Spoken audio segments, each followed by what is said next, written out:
Some bands think of rock as daytime music. Others consider it a roadmap to the blackest part of the night. The Doors always took their inspiration from the darkness.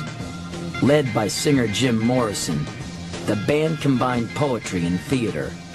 They investigated places where dreams and nightmares collided. They brought an underground vision to the top of the charts. The Doors are legends. This is their story. Bring on to the other side. Bring on to the other side. Bring on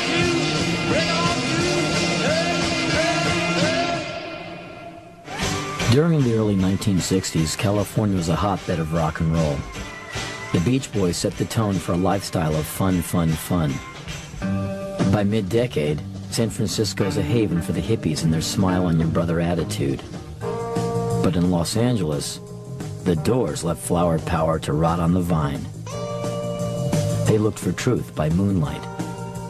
Separating themselves from hippie values of optimism and community, the Doors created one of rock's most ominous sounds. At the center was Jim Morrison, a film student and aspiring poet. In a theatrical moment, he called himself the Lizard King and told journalists that the Doors were erotic politicians.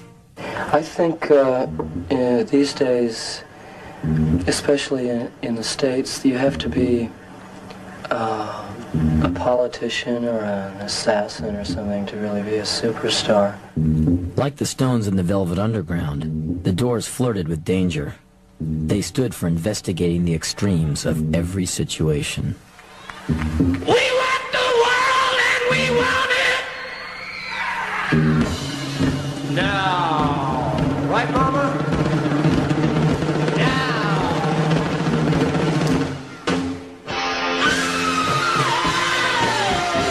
Morrison's emotions were extreme, too. He could be cerebral, he could be derelict. The tension between the two sides was explosive. He reacted against all forms of authority. It made him one of the most charismatic and provocative rock stars who ever lived. One of the most bewildering, too. No one, not even the other Doors, knew what he would do next. James Douglas Morrison was born in 1943 in Florida. His father, a captain in the Navy, was fighting in World War II when his son was born. Jim's middle name was inspired by General Douglas MacArthur, but the discipline of military life wasn't his destiny. Steve Morrison's duties often kept him away from his children. The family moved frequently. By the time Jim turned 4, they had bounced from Florida to D.C. to New Mexico. He never settled into one particular environment. A chubby kid, Jim had a wild streak. He taunted his siblings, Ann and Andy, and got attention by throwing fits. And when that didn't work, he'd retreat to his books. A favorite subject was reptiles. Life in Albuquerque provided plenty of opportunity to investigate the desert creatures. Young Jim was fascinated by lizards. I'm a lizard king. I can do anything. As an adult, Morrison told his friends that he had a life-altering experience at the age of 4. While the Morrison family was driving to Santa Fe one day, they came across a crash on the highway. A truck had swerved off the road and into the desert. Several Native Americans had been riding in the back. One died in the crash. Some were thrown from the truck, badly injured. The Morrisons stopped to help, and Jim couldn't take his eyes off the scene. Years later, he said that an Indian spirit took possession of him that day. Indians scattered on God's highway bleeding. Ghosts crowd the young child's fragile eggshell mind. In high school in Virginia, Jim shunned hobbies and sports. He was a class clown who loved the satire of Mad Magazine, but managed to get good grades. An IQ test placed him in the genius range. He investigated philosophy, mysticism, and art. Jack Kerouac's On the Road was a favorite book. Morrison was attracted to an anything-goes kind of freedom. Soon, Nietzsche was also on his reading list. He often rebelled against the middle-class life his family lived. Jim relished the chance to be on his own in college. First, he went to school in Florida, where he read incessantly. He was intrigued by texts that dealt with the psychology of crowds. At one point, Morrison urged some friends to help him start a riot, just to see what the outcome would be. They declined. Against his parents' wishes, he transferred to UCLA to study film. He told his friends that film was where the unconscious part of life was most eloquently expressed. Morrison was taken with two kinds of motion pictures: surrealism and cinema verite.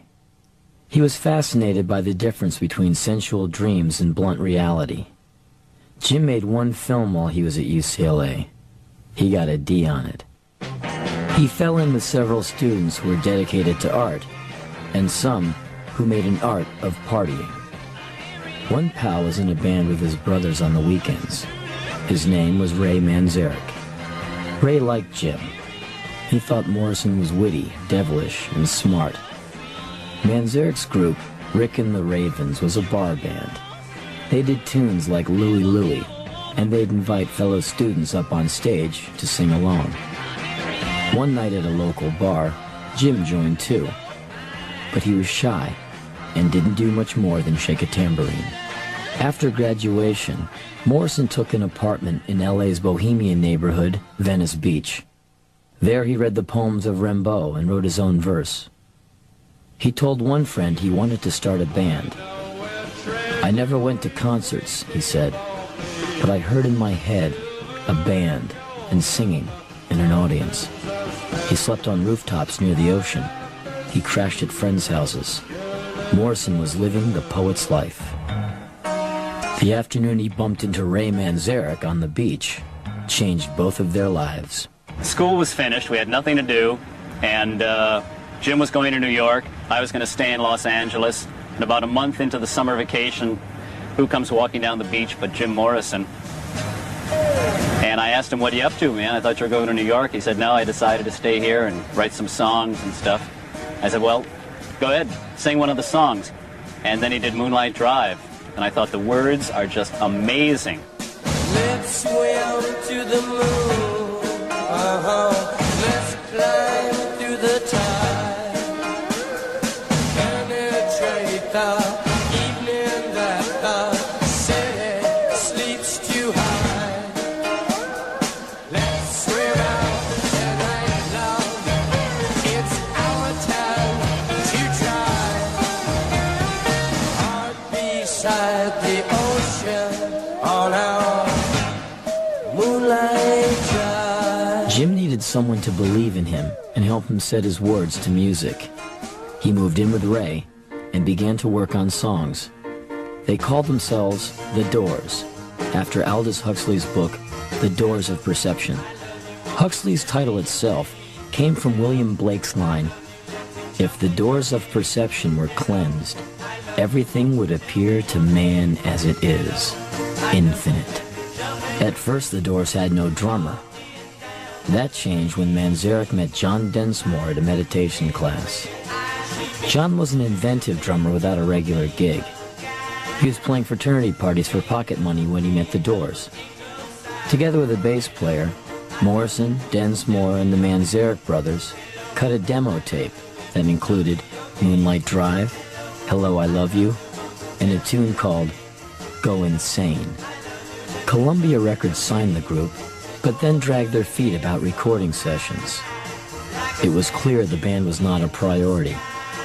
Disheartened, Ray Manzarek's brothers went back to their day jobs. It looked like the Doors were finished. In fact, they had not yet started. In the next remarkable year, the Doors would bring Jim Morrison's vision to life.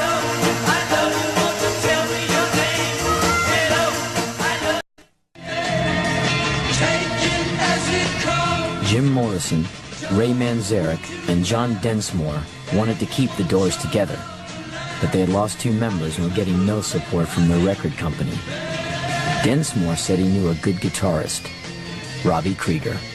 When I first heard about the Doors, John Dinsmore, who I'd known in school, was telling me about this group that he was in called the Doors, and they had this wild, crazy guy, Jim Morrison, who was going to be the lead singer, even though he couldn't sing at the time. But I knew that they were going to be good because they had these great songs. The first time Robbie rehearsed with the Doors, he played the snaky, bottleneck guitar lines that are the signature of Moonlight Drive. Everyone knew he was perfect. The Doors were fully formed. Name? Robbie Krieger. Age? 22 years old. Occupation? Guitar. Name? John Dinsmore. Age? 23. Occupation? Percussionist. Name? Raymond Daniel Manzarek. Age? Born 2/12/39. Occupation? Musician, organist. Name? Jim. Occupation? Some of those who came to hear the Doors rehearse thought they were too weird. Jim went through periods of self-doubt as a singer. Sometimes he would stand off to the side of the stage. Club owners were bewildered. There was no bass player. Jim didn't look anyone in the eye. No other band sounded like or acted like the Doors. We were all acid heads looking for another way to get high, said Manzarek. We found it in the music. The songs made plenty of room for poetic and musical improvisations. If an interesting tangent popped up, they'd follow it till it reached an emotional crescendo. This gave them an unusual sound, loose but explosive. The music would settle into a kind of hypnotic river of sound, which would leave me free to kind of make up anything that came into my head at the time. You see my grasshopper, mama? Looking real good.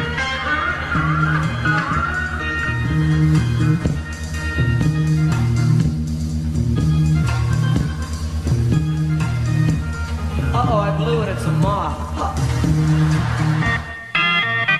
At first, the Doors were considered outsiders on the LA scene. But finally, they got a gig at a cheesy Hollywood club called the London Fog.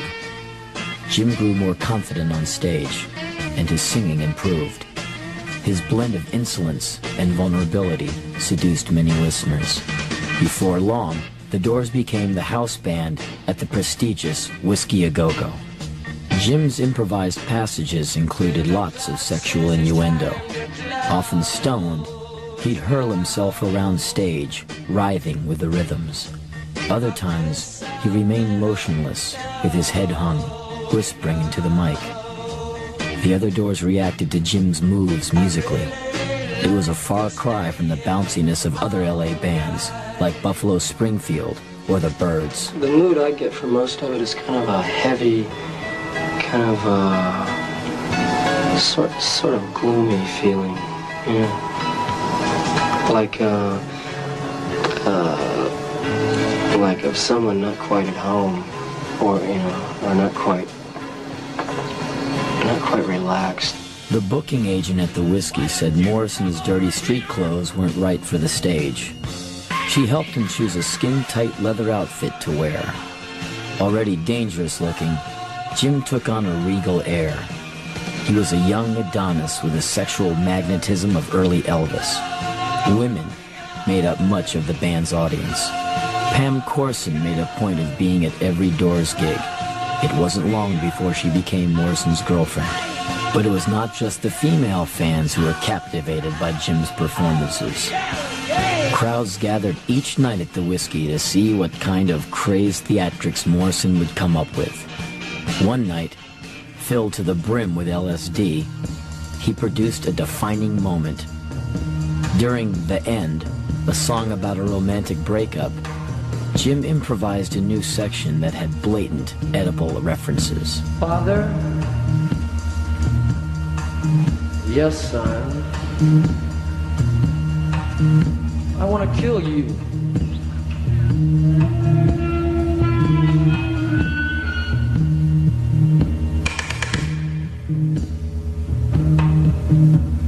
Mother?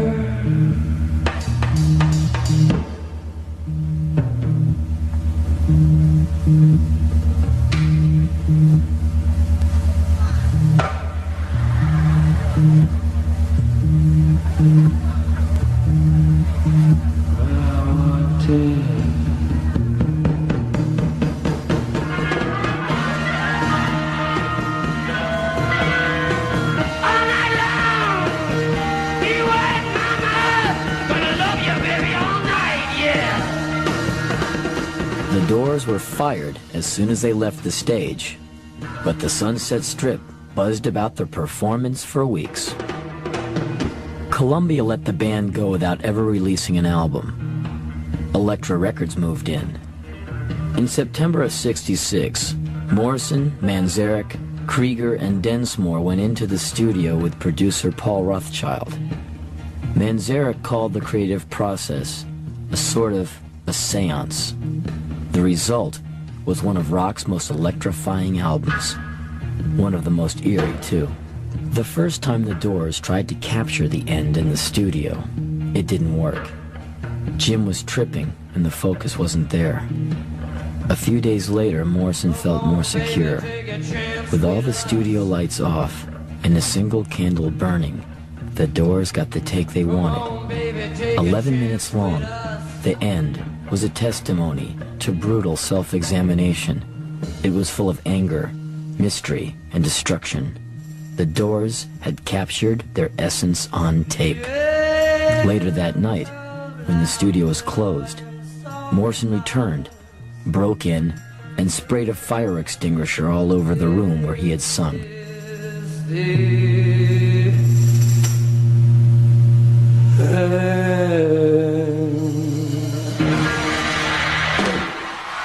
The end gave the Doors the confidence they needed to go further into theatrical territory. They wanted their music to roam through the listener's psyche. What do you hope it will do to its audience? I hope it'll leave them puzzled. Puzzled's a good word. But puzzled at liking you or puzzled at disliking you? That's part of the puzzlement. You know the day destroys the night, night divides the day. Break On Through was the Doors' first single. It was a local hit in L.A., but struggled to get on the national charts. Elektra put up a Doors billboard on the Sunset Strip, something that had never been done for rock musicians. It gained the Doors notoriety with the media. In San Francisco, the Doors played the Fillmore Auditorium and Avalon Ballroom. They shared bills with bands as different as the Young Rascals and the Grateful Dead. When they got to New York, the press was waiting for them. Critics heralded the band as a great underground group. The Doors went back to California triumphant. For their second single, Elektra suggested that the Doors release Light My Fire, the first song Robbie Krieger had ever written. At 6 minutes, it was way too long. AM radio wouldn't touch it. The label decided to edit out the organ solo in the middle of the track and tested it on the airwaves. It started to move, and FM stations began playing the uncut version as well. By July of 1967, Light My Fire was the #1 single in the country.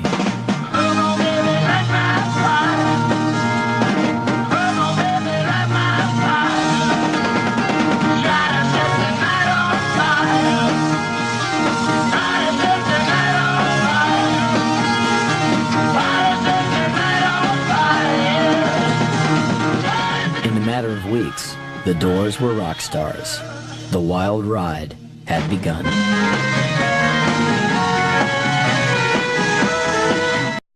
Dust flying under the beds of lawful couples wound in sheets and daughters, smug with semen, eyes in their nipples. Wait! There's been a slaughter here! Everything exploded in Miami. At a packed concert hall, an inebriated Morrison railed about revolution. You're all a bunch of f***ing idiots! Miami was chaos. Audience members brought a lamb up to the stage. Jim took the hat off a cop and threw it into the crowd. It was more of a circus than a concert.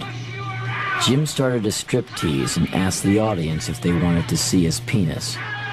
He prowled the stage, feigning masturbation. A brawl broke out. Some of the audience members swear Jim exposed himself. Others said he didn't, that it was all pretend. Confusion, anger, and excitement erupted. It was Morrison's most notorious moment. His dedication to spectacle was triumphant. We have taken out 2 warrants for Jim Morrison. One of them is for indecent exposure. The other is for the use of obscene languages during his performance at Dinner Key Saturday night. Morrison turned himself in to the authorities when he got back to L.A. He was charged with a felony. 16 states banned the group from ever appearing again, and in Miami, a conservative group staged a decency rally. The Doors are out to make their own scene.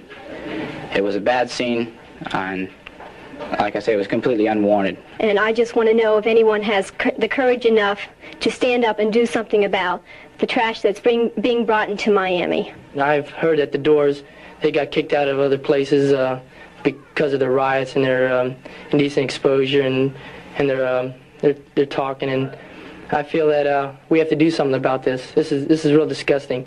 And how my children, when I grow up and have children, do I want them in an environment like this? I mean, is this progress or are we decaying in a way? In the months following Miami, Jim's constant drinking made him look heavy. He wore a thick beard and sunglasses. The counterculture sex symbol was turning into a haunted recluse. Jim was busted for drunken disorderly conduct in Phoenix after some obnoxious behavior on a plane flight. The charges were dropped when it turned out the stewardess had mistaken one of Jim's rowdy pals for Morrison. Jim's bad reputation was overshadowing the music. As work started on Morrison Hotel, some of the press began calling Jim a has-been. The felony charges were hanging over his head. Jim mumbled to the other Doors that he was having a nervous breakdown. He was 26 years old.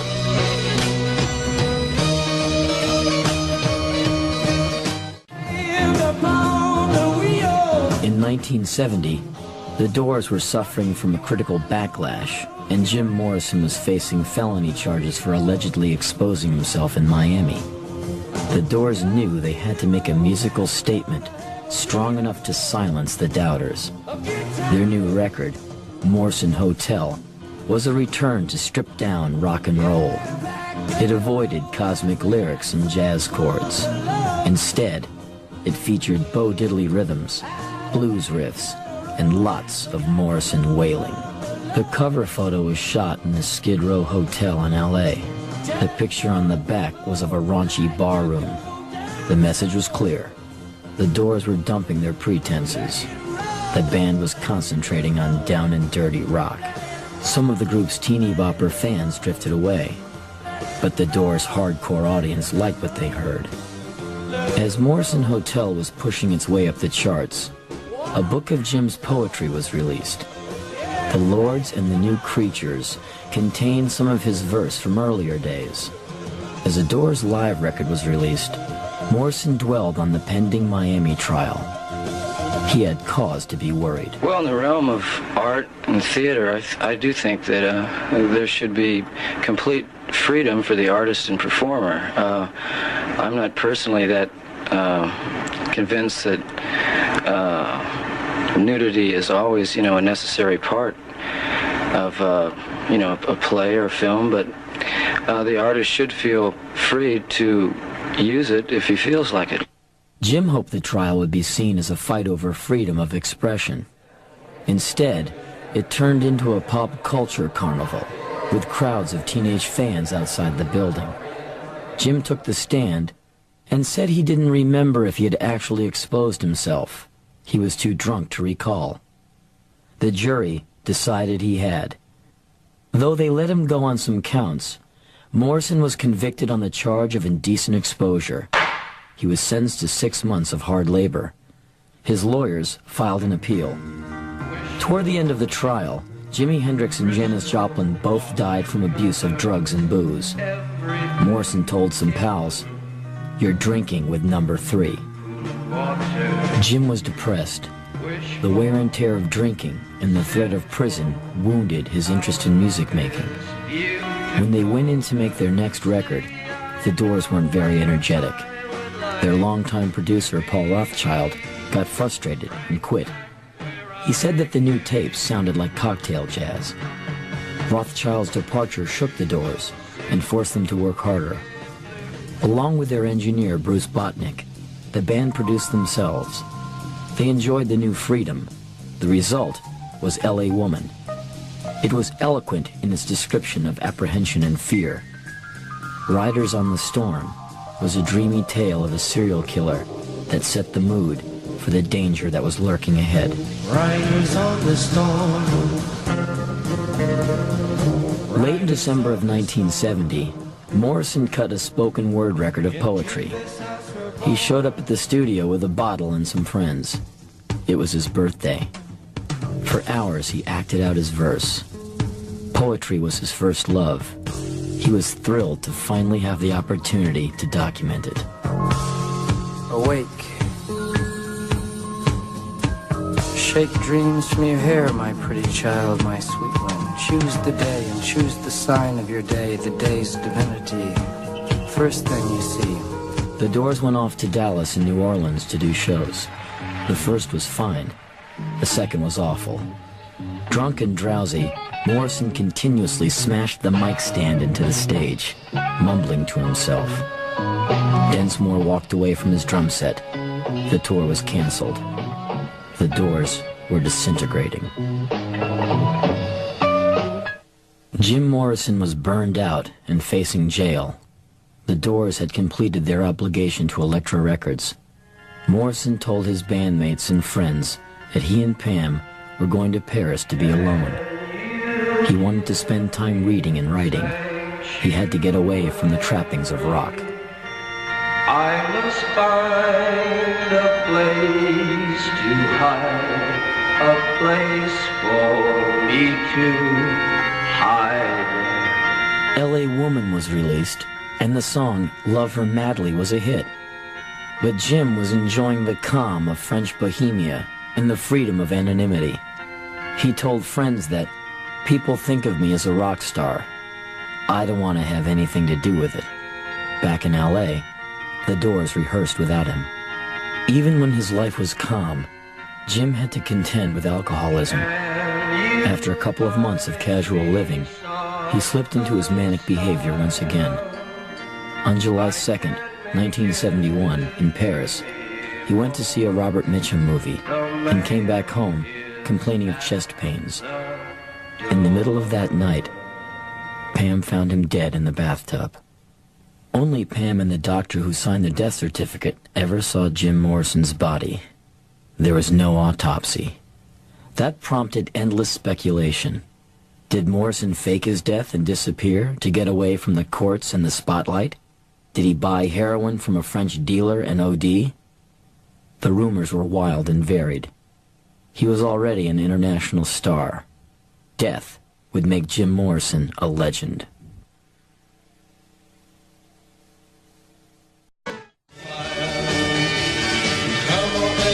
In the middle of 1967, the Doors were a hot new band with a #1 single. They didn't waste time following up. Many of the lyrics for their second album were taken from Jim Morrison's notebooks. Musically, the band wanted to enhance the sound of their first album. They used echo, Moog synthesizer, backwards piano, harpsichord, and bits of electronic processing. Krieger's guitar lines were increasingly graceful, but they had a sting. Densmore's drumming was always inventive. Success surrounded the band, but the second album's title lived up to the Doors' mysterious image, Strange Days. The Doors opened for Simon & Garfunkel in New York at the end of the summer. The crowd didn't buy Jim's dramatic moves. Some of them even laughed. Jim operated on impulse. At his best, he was captivating. At his worst, he was a clown.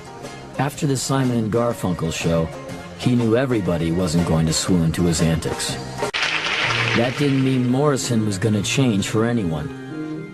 When the Doors performed Light My Fire on the Ed Sullivan Show, the producer demanded that the line, "Girl, we couldn't get much higher," be removed. It was too blatant a drug reference. In the dressing room, the Doors agreed, but on stage, Jim sang the original line. That was their last Sullivan appearance. On stage and off, Morrison's mischief was becoming obnoxious. Drunk and stoned one night, he tried to rip apart the apartment of Electra's president. He and Pam began to have heated squabbles, too. Jim visited a psychiatrist, but didn't stick around for many sessions. At the age of 23, he was becoming one of the most influential singers in America. This power expanded his already healthy sense of self-confidence. Jim's singing became more expressive, full of grunts and howls. Ray compared Jim to a shaman who took the audience on a mystical journey. What do you think the role of a rock shaman is in a time of, say, social turmoil? I don't think the shaman, from what I've read, is really too interested in defining his role in society. He's just more interested in pursuing his own fantasies. Morrison said performing for people was like presiding over a crisis situation. He often leapt and fell off the stage. The music and the action became increasingly cathartic. Some writers suggested Jim was possessed.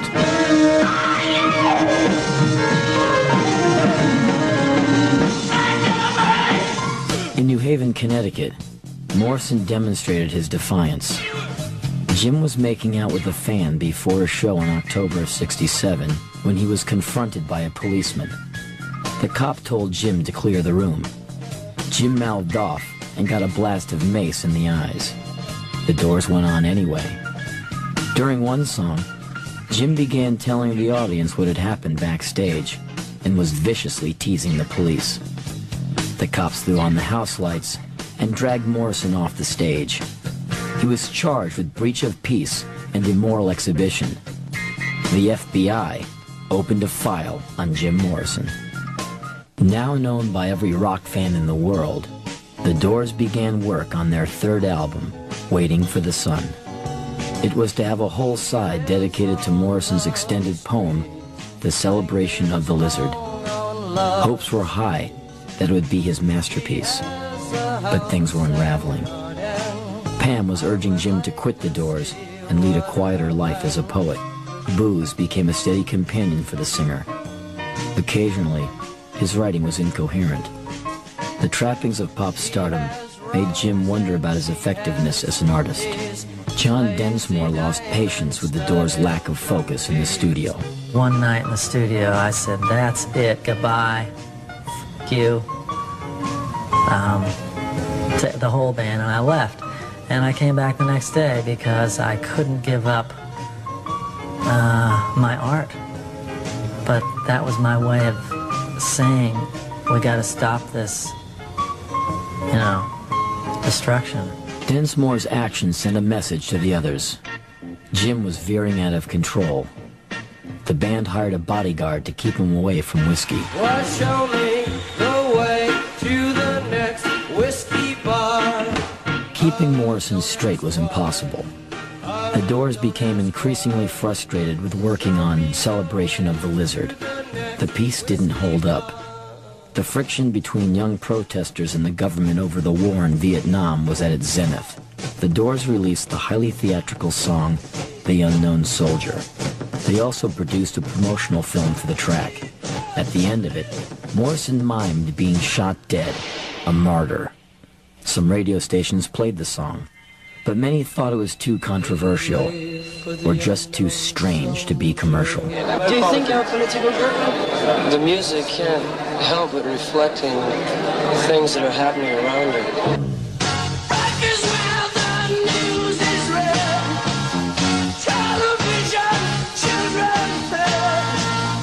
Morrison didn't seem to care about chart success. He made a game out of testing his own physical limits. He jumped out of moving cars. He hung from the ledges of hotels. Morrison could provoke the audience into rushing the stage. Doors concerts began to generate riots. If Jim could not mesmerize the huge crowds as he had club audiences, he would instead drive them into a frenzy.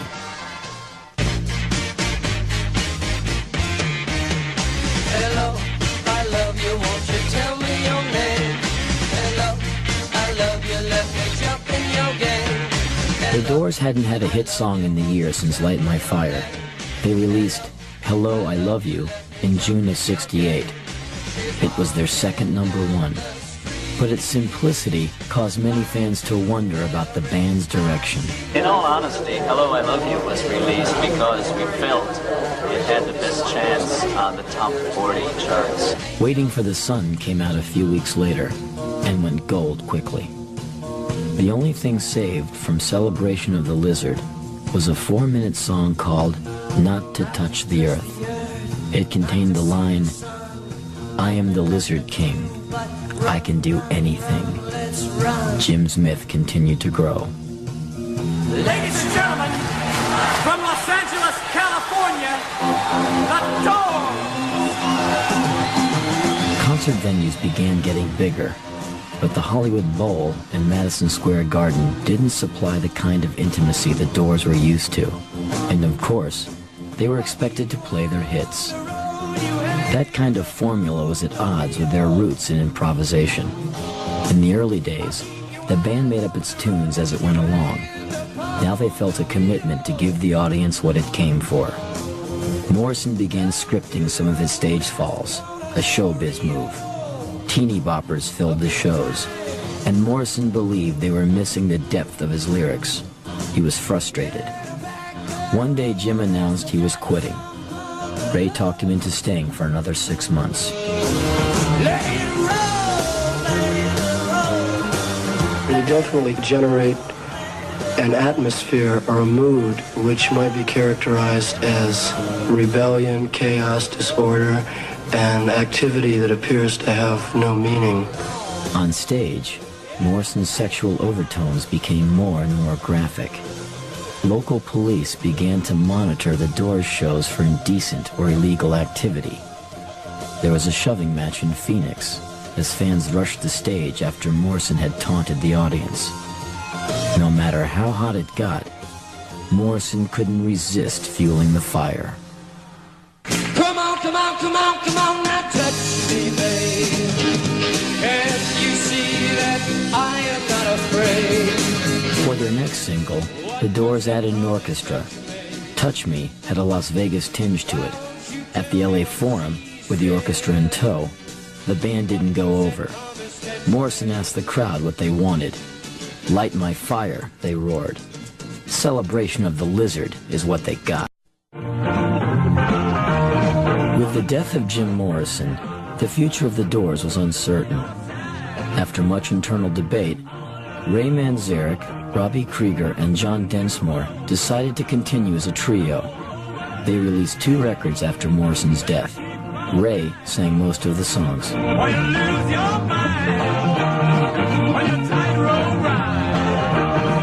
Neither album had much commercial success.